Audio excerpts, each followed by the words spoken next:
उसमें हम लोग को क्या करना है? केंद्र की सत्ता में दे देना चाहिए था अब तक। ये उत्तर प्रदेश के चुनाव में ही सिर्फ बोल रहे हैं।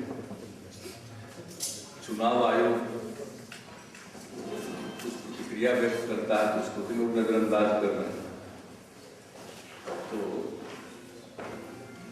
कांग्रेस पार्टी को जवाब देना है, दूसरे कहाँ किसी को जवाब देना है। बाकी हम सब लोग जानते हैं कांग्रेस पार्टी का क्या किस समय रवैया होता है। आज भी मुझे अच्छी तरह याद है जब मंडल कमीशन को वीपी सिंह की सरकार ने लागू किया था तो उस समय लोकसभा में डिबेट हुआ और उस डिबेट में उस समय के नेता प्रतिपक्ष स्वर्गीय राजीव गांधी जी का हम लोगों ने भाषण सुना लोकसभा में। 3 घंटा बोले थे, 13 गिलास पानी पिए, हम गिन रहे थे और 3 घंटा बोले, 13 गिलास पानी पिया और मंडल कमीशन की सिफारिशों के लागू करने के या जो स्कीम था उसका विरोध किया। ये तो इनका 90 में क्या रवैया था और अभी क्या बोल रहे हैं। और पता नहीं अल्पसंख्यकों को आरक्षण देने की बात किया है, फिर उसमें मुसलमान बोल रहे हैं। उसमें तो सभी अल्पसंख्यकों में तो धर्म संप्रदाय के मुसलमान तो है नहीं। लेकिन बहरहाल कांग्रेस का स्वभाव है और उनका इतिहास है, जब जैसा तब कैसा। वो यही समझते हैं कि लोगों की याददाश्त कमजोर है, उनकी जो राय है पहले से उसको लोग भूल गए होंगे, तो इसी खुशफहमी में लोग जीते हैं। सर बिहार में और हम लोगों की तो एक ही मांग है कि केंद्र सरकार की नौकरियों में जो पिछड़े वर्ग का आरक्षण है उसमें वर्गीकरण किया जाना चाहिए, जैसे बिहार में वर्गीकरण है। अति पिछड़े वर्गों को एनेक्सर 1 में और बाकी के जो पिछड़े वर्ग के लोग हैं उनको एनेक्सर 2। तो जिस तरह से यहाँ वर्गीकरण है उसी तरह से केंद्र सरकार में भी अति पिछड़ों का आरक्षण उसमें का कोटा सुनिश्चित किया जाना चाहिए, वर्गीकरण करना चाहिए। ये हम लोगों की मांग आज से नहीं है, शुरू से। और हमारी पार्टी के घोषणा पत्र में ये हमेशा शामिल रहा है और हम लोगों का ये कंसिस्टेंट निरंतर ये स्टैंड रहा रिजर्वेशन के लिए। और बिहार में जो रिजर्वेशन है ओबीसी का, तो अब तो वो एक कानून के जरिए है, वो कोई राज्यादेश से सिर्फ नहीं है। और उसमें एनेक्सर 1 और एनेक्सर 2 में मुस्लिम इस्लाम धर्म मानने वाले लोगों की कई जातियां दोनों वर्गों में शामिल हैं, अति पिछड़े वर्ग में भी और पिछड़े वर्ग। तो यहाँ तो पहले से मिला। हम तो अगर कोई सुझाव मांगेंगे तो यही देंगे कि जो बिहार में है उसी तर्ज पर आप केंद्र में करेंगे।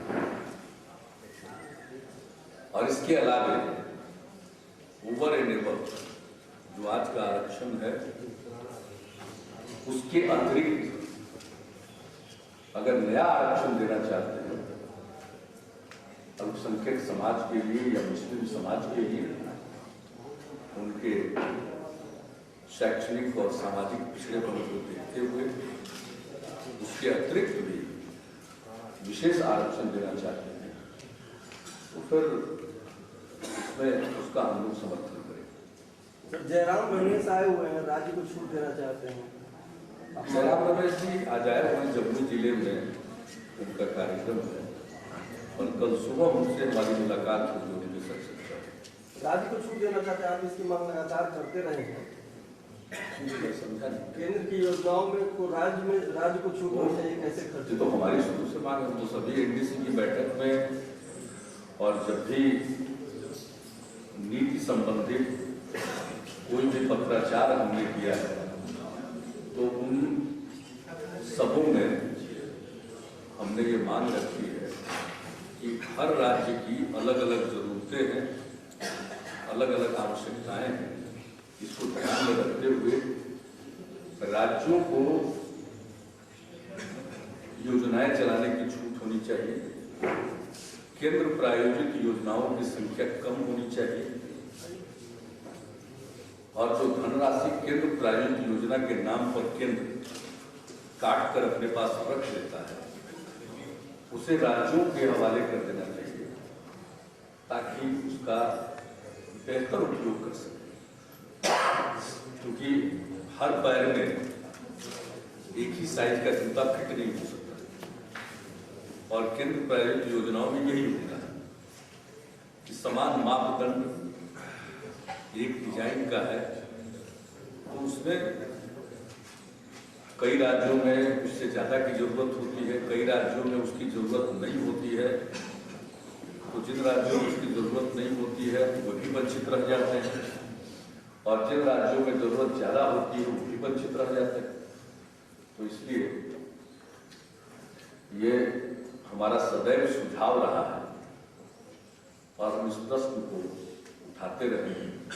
कल उनसे हमारी चर्चा होगी तो इस विषय पर भी बात करेंगे।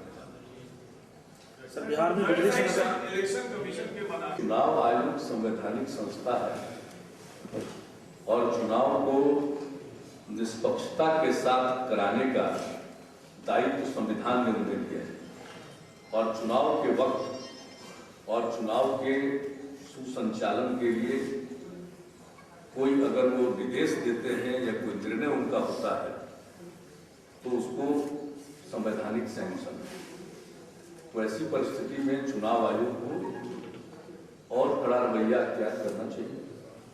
अगर वो किसी बात से कन्विंस्ड है तो ऐसी परिस्थिति में उन्हें कड़ा रवैया अख्तियार करना चाहिए। और यह एक विचित्र बात है कि पार्टी कहती है कि हम संवैधानिक संस्थाओं का आदर करना चाहते हैं और पार्टी के मंत्री खुलेआम उसकी अवहेलना कर रहे हैं। ये बात किसी के गले के नीचे जाती है। इसलिए ऐसा लगता है कि पार्टी और सरकार दोनों इस मामले पर गंभीर नहीं और ये गंभीर मामला है। पहली बार इतनी गंभीर बात की गई है तो मैं समझता हूं इसका रास्ता तो चुनाव आयोग और दूसरे आदरणीय प्रधानमंत्री जी के पास है। अपने मंत्रियों को नियंत्रित करना, संयमित करना एक तो प्रधानमंत्री जी का के अधिकार क्षेत्र में आता है और दूसरी बात है कि चुनाव आयोग के निर्देशों की अवहेलना करना या आदर्श आचार संहिता की धज्जियां उड़ाना, इस पर चुनाव आयोग और भी कठोर कदम उठाना चाहे बेहतर हो। सर, बिहार में बिजली तात्कालिक भी होता है, जैसे कोयले की आपूर्ति कम हो गई है तो जिन एनटीपीसी के प्लांट से बिहार को बिजली मिलती है वहाँ का जनरेशन घट जाता है तो उसके चलते भी होता है। और बिजली संकट तो का मतलब आपका कहने का होगा बिजली की कमी, तो बिजली की कमी है बिहार। अभी जितनी बिजली मिलती भी है उससे भी कम मिल रही है तो इस नाते थोड़ा और ज्यादा कमी हो गई है। परेशानी तो है। अब केंद्र सरकार के जो उपक्रम हैं और केंद्र सरकार का कोयला मंत्रालय, हम लोग आग्रह भी करते हैं कि भाई लोगों को कंपनसेट कीजिए। अगर एक प्लांट से बिजली हमको दे रहे हैं तो जो न्यूनतम हमें मिलनी चाहिए जिसको गारंटी देते हैं तो अन्य जगहों से भी देना चाहिए। लेकिन कोई सुनता तो है नहीं, कोई सुनता है नहीं, चाहे हम लोग कितनी भी न्याय संगत बात करें कोई सुनता नहीं। अब इसका क्या करेंगे? हम लोग अपना प्लांट लगा रहे हैं और जो राज्य सरकार का है बिजली बोर्ड का प्लांट बरौनी का हम लोग एक्सपेंशन कर रहे हैं तो 250 मेगावाट की 2 इकाइयां हम लगाना चाहते हैं। पहले से जो प्लांट है उसका रिनोवेशन मॉडर्नाइजेशन का काम चल रहा है, वो तो ठीक है, लेकिन उसका जो विस्तारीकरण करेंगे तो 250 मेगावाट की 2 इकाई यानी 500 मेगावाट के लिए कोल का लिंकेज कर दिया जाए।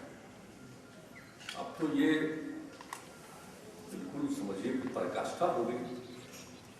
कल तक तो हम जो भी बिहार में बिजली का प्लांट लगा रहा है निजी क्षेत्र का भी क्यों न हो, उन्हें कोल लिंकेज मिलना चाहिए और इसकी मांग करते थे।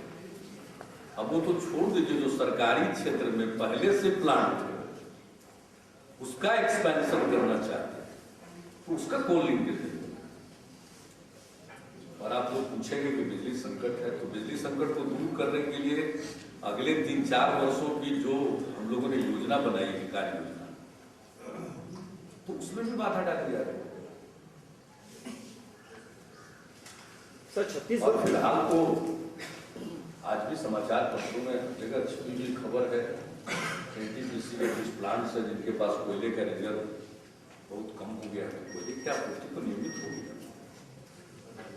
और एनटीपीसी बाहर से कोयला मंगाता है तो उसका अलग से चार्ज हम लोगों से लेता है। अगर इम्पोर्टेड कोल है उसमें ज्यादा पैसा लगा तो जो तयशुदा दर है उसके ऊपर वो सरचार्ज लगा देता है। तब एनटीपीसी सरचार्ज लगाने के बाद जो बिजली दे रही है वो भी महंगी हो गई तो है, समस्या तो है, लेकिन इसका समाधान तो मिलजुल कर ही कर सकते हैं हम लोग और केंद्र से आग्रह करते रहते हैं। पहले भी किया है, आगे भी करते रहेंगे। कंप्यूटर साइंस से डिप्लोमा करने वाले बहुत सारे बच्चे आए। डिप्लोमा कर रहे हैं, करते हैं और सरकारी पॉलिटेक्निक में इसकी पढ़ाई हो रही है, लेकिन अपॉइंटमेंट में जो कंप्यूटर से संबंधित पद होते हैं उसके रिक्रूटमेंट में उनको अवसर नहीं मिल रहा है। ये हमने विभाग को कहा कि प्रस्ताव है ताकि उनको भी बिहार सरकार की नौकरियों के लिए ताकि वो क्वालिफाई कर सके, तो उसका रास्ता निकालने के लिए हमने प्रस्ताव देने के लिए साइंस एंड टेक्नोलॉजी विभाग को कहा।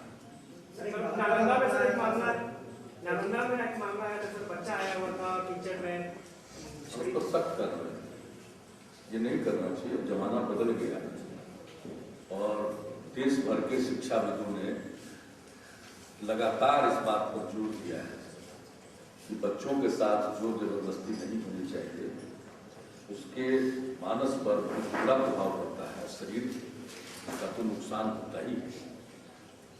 और उसको हमने बच्चे को देखा है और दोनों स्तर से उसमें उसके इलाज के लिए भी हमने कहा है, उसके इलाज के लिए भी कहा है। और दूसरी बात है कि जिसने ऐसा किया उसके खिलाफ क्रिमिनल कार्रवाई भी।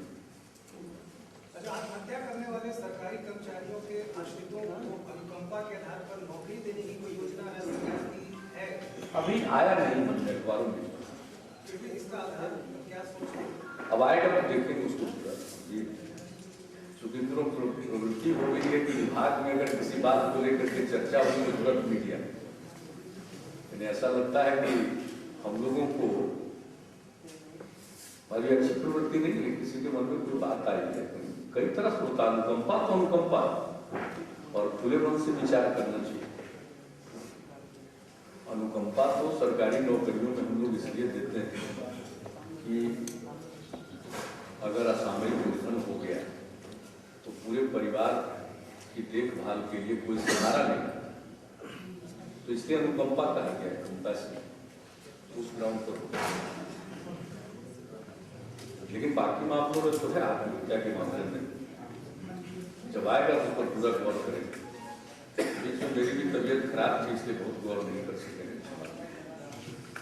लेकिन वैसे आत्महत्या करना अपराध है और आत्महत्या को बढ़ावा नहीं देना चाहिए। ऐसे बढ़ावा मिल सकता है इस तरह की योजना? अब इस पर क्यों देना, अभी अचानक मत पूछिए, इस पर हमको क्या प्रस्ताव है पूरा देखें और कहाँ से ये बात निकली है। आपकी कोई वक्तव्य है किसी तरह?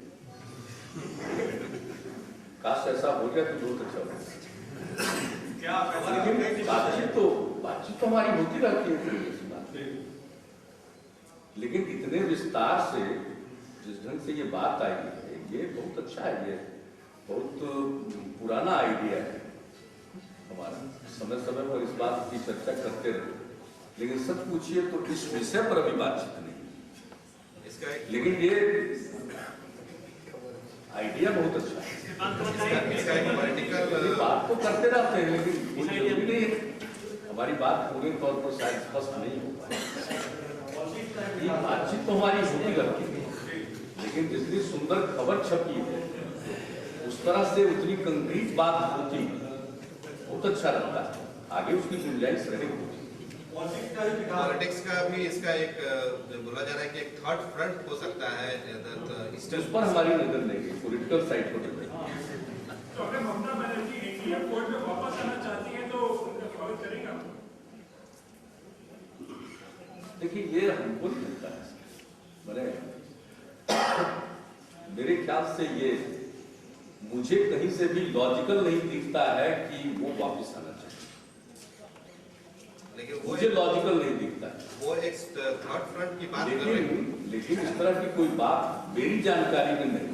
लेकिन ममता जी ने कहा है कि हम थर्ड फ्रंट बनाने की कोशिश में लगे हैं। साथ साथ उन्होंने काम किया है, आपके संबंध भी अच्छे हैं, आपके केंद्र से संबंध भी खराब चल रहे हैं ममता बनर्जी। तो आपको कैसे नहीं लगता कि लॉजिकल नहीं है उनका?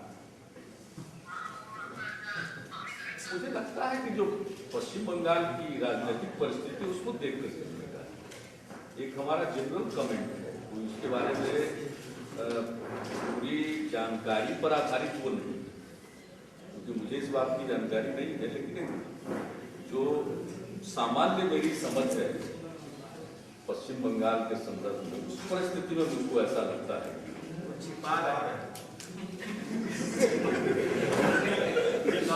छत्तीसगढ़ गवर्नमेंट ने तय किया है कि वैलेंटाइन डे के दिन वो माता पिता पूजनोत्सव का आयोजन करेगी। वैलेंटाइन डे छत्तीसगढ़ में नहीं मनाया जाएगा, गवर्नमेंट ने तय किया है। आजकल सब तरह का डे बनता है, सबको अपने अपने ढंग से करने दीजिए। हम पहले भी कहें कि प्रेम पर कोई पहरा होता है। ग्लोबल मीट होने वाला है, इससे बिहार सरकार को बोलने दीजिए ना। ग्लोबल मीट 17, 18, 19 को पूरा। और आप लोगों को याद होगा कि 5 वर्ष पहले इसी तरह का एक सम्मेलन आयोजित हुआ था, उससे एक बहुत अच्छा वातावरण बना। और इसमें वो सभी लोग जो देश की प्रगति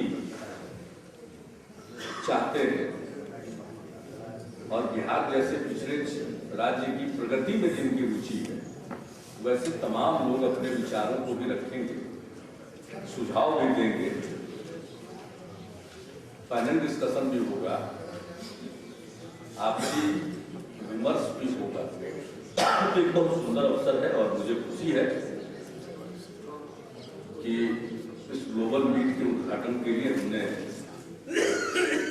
नेपाल के माननीय प्रधानमंत्री जी से अनुरोध किया था। उन्होंने हमारे अनुरोध को स्वीकार कर लिया है और वे 17 फरवरी को आएंगे और इसका उद्घाटन करेंगे।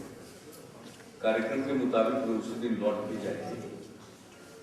अब तक जो कार्यक्रम उनका आधिकारिक तौर पर प्राप्त हुआ, लेकिन हमने समापन के लिए his majesty the king of Bhutan को भी आमंत्रित किया था, लेकिन